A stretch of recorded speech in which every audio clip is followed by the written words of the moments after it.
So I started a cult, just gonna add that to the list. Massive Monster has created a game that takes two vastly differing genres and mixes them together into this demonic stew that takes its relatively mediocre ingredients and makes it into something that's actually quite enjoyable. So sit back, relax, and gather your cult following as we delve into Cult of the Lamb.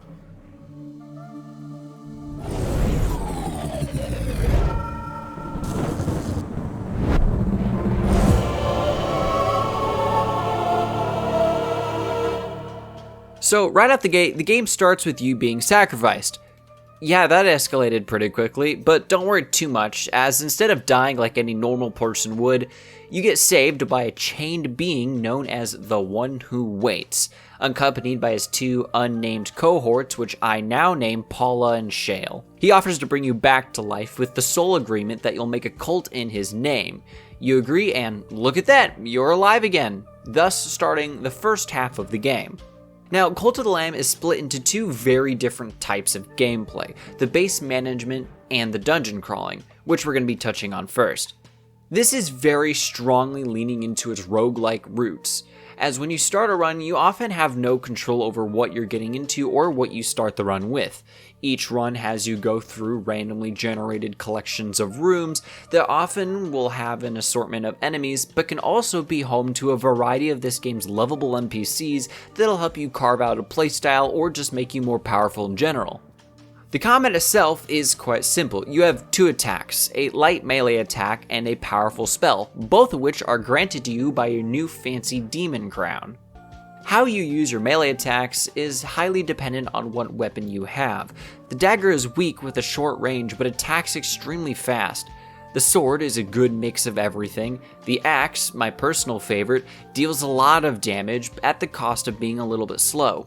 There's a hammer that's even slower but rewards you heavily for connecting hits, and a pair of gauntlets, which are terrible and you should never use them under any circumstances.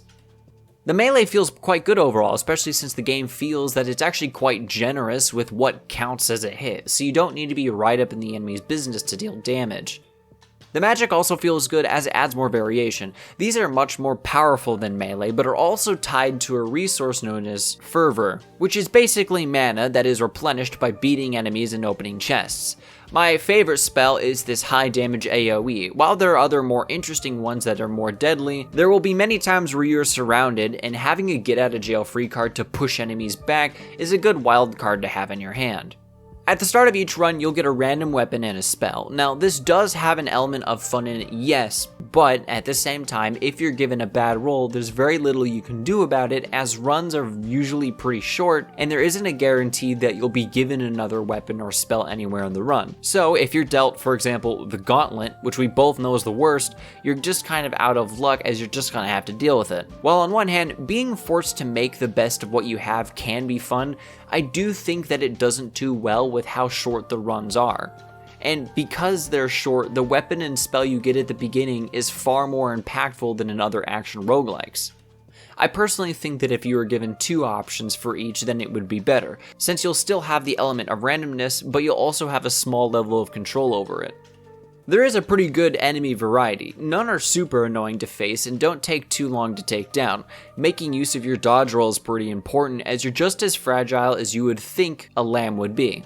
Each run ends in a boss, usually with 2 or 3 attacks and minions spawning. None are super difficult as you're swarmed much less often, but in the same vein, the attacks of the bosses themselves can be a little bit overwhelming. Each of the 4 main areas requires 4 runs to open a big boss door, which lets you fight one of the 4 bishops. You know, those things that tried to sacrifice you in the beginning. What I find kind of interesting is that there's nothing new about the bishops, as their set of moves are actually just a combination of all the bosses prior, which I think is a good way to do it in the context of how the levels are separated.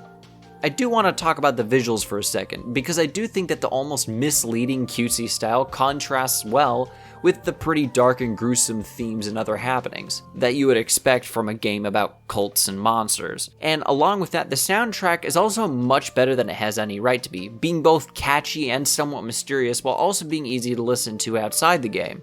Now, during your runs, you'll encounter new followers, whether from rescuing them or from beating a boss.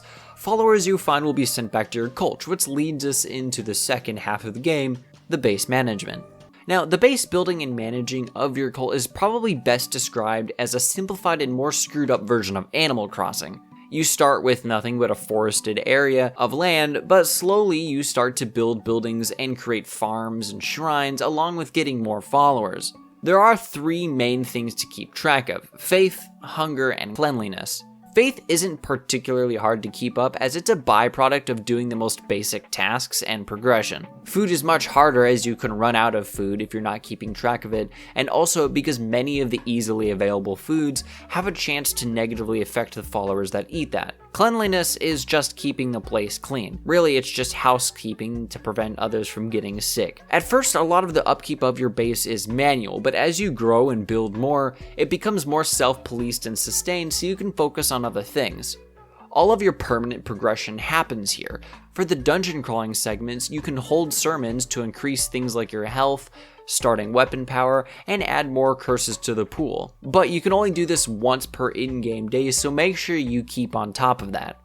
You can also get tablets from followers and chests that allow you to put up doctrines, which are basically what will shape how you run your cult. There's also a shrine in the middle of all of it. This is how you will get devotion from your followers, which is basically the XP for your base. It'll let you help unlock new buildings. And along with building the base, there's also the followers themselves. You can customize them heavily and name them. I played favorites and named this one Dink. Each have bonuses and debuffs that can help or hinder the upkeep of your base. You can level up the loyalty of them, which increases the amount of devotion that they can give and also increases their overall work effectiveness. You can interact with them, give gifts, and also dance, which all increase their loyalty. There is a chance that one will start to rebel and spread falsehoods about you and your cult, so you can either try to teach them the way or throw them in jail to be laughed at by the masses. I did both. If you also decide to play favorites, you can marry as well, and because this is a cult, you can marry as many as you want, although I would advise heavily against this, as they will start to get jealous and that causes drama, which is never good for any cult, now is it? There is an option to assign each member to a certain task around the base, but I found it quite hard to keep track of who is supposed to be doing what, and I found that if I just didn't give them anything to do, they would find something to keep themselves busy, which usually meant work, so this wasn't really a problem. I do like how at random they will just stop working to go and chat with each other. And while you can tell them to go back to work, why would you do that? That's just mean. All they wanted to do was talk about football or whatever cult members talk about. Don't take them for granted though, because they can age and die, like without you pushing them along to do so. Plus, with the day-night cycle, you're gonna need to use your time wisely, including the time you spend in dungeons, as that also has the clock ticking. So you'll need to mind how long you're in there. Along with that, there's just a lot of small things to do. There's this dice game called Knucklebones that's good fun, even if you're a caveman like me and didn't understand how to play until the 3rd go-around. There's also fishing, which is fun. You can also do smaller quests and favors for followers and NPCs, which are fun and don't take too long, even though there's one where they want to eat poop, which is, yeah, I didn't grant that one. Cult of the Lamb is a lot of fun, but it doesn't fit into the replayability that other roguelikes have. While I had my fun with the game, there's little to do after the main campaign. And at that point, your base will already probably be at max level and pretty self-sufficient. And while the dungeon crawling does give you an endless mode after beating a main boss, there just isn't enough variation in the stuff that you can get that really makes runs any interesting after a certain point. However, if you look past all of that, and if you look at the game for the 30 or so hour adventure that it is, it's a really fun time. But if you are looking for an endlessly replayable roguelike, then I would suggest looking elsewhere. But my overall experience with Cult of the Lamb was incredibly fun. It's a simple and charming game that parodies what it portrays, and it somewhat repairs the view that I have on pre-ordering games, which despite how many great examples like this we're gonna get, it probably won't be repaired after the disaster that was Battlefield 2042. That was a waste of money. Cult of the Lamb is a good game, and I think many people should at least try it. Let me know what you guys thought of the game in the comments below, and if you liked what you saw, then go ahead and leave a like, and subscribe if you want to see more. See y'all later.